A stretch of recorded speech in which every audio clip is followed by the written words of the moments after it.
I am probably a little bit different than most candidates that you meet. I never imagined that I would run for office.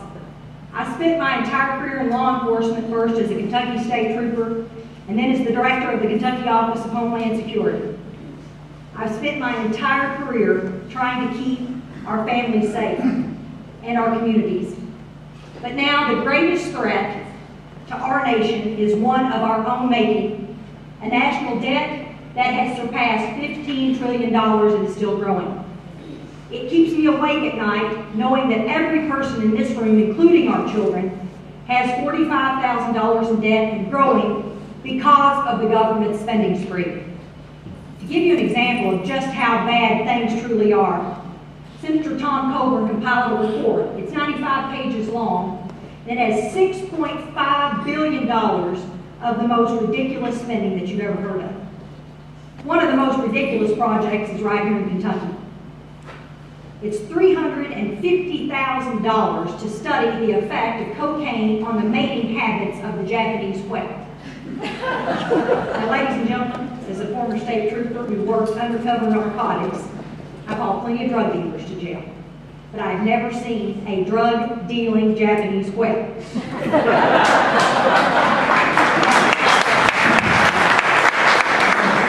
that doesn't upset you, then I think we probably better check for a pulse.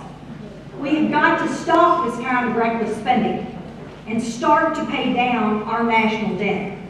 To do this, we need to first stop spending money that we don't have. We need to cut spending and cap it at 18% of the GDP. And we need a balanced budget amendment to force the government to live within its means.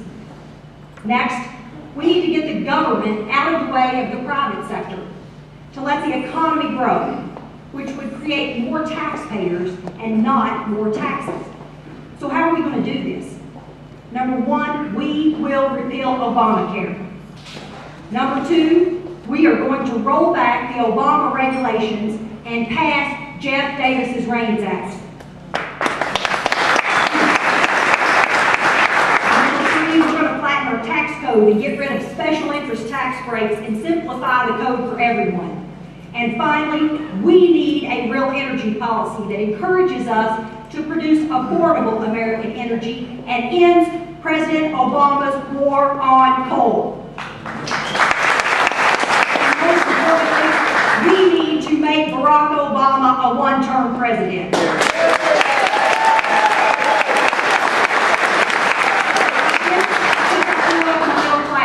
My father was a small business owner. My mother was a 35-year classroom school teacher.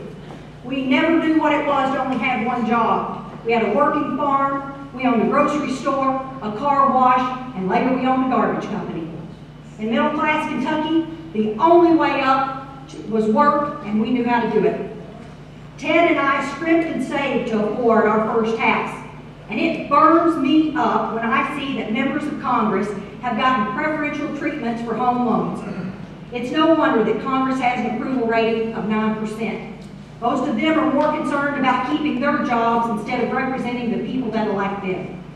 That is why I support term limits, to break the cycle of career politicians and bring fresh perspectives to Washington. It's been over 1,000 days, ladies and gentlemen, since we've had a budget. Give me a break.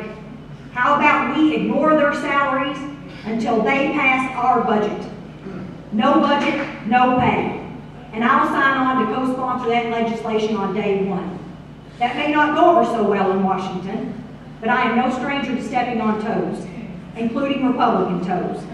In Frankfort, I've lived up to my campaign promises and I've never voted for a tax, even when that meant going against our party to oppose taxes on alcohol, tobacco, and gasoline.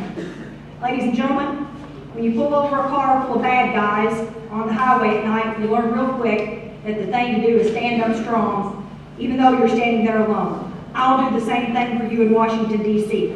Please join me on this journey. God bless each one of you. God bless America.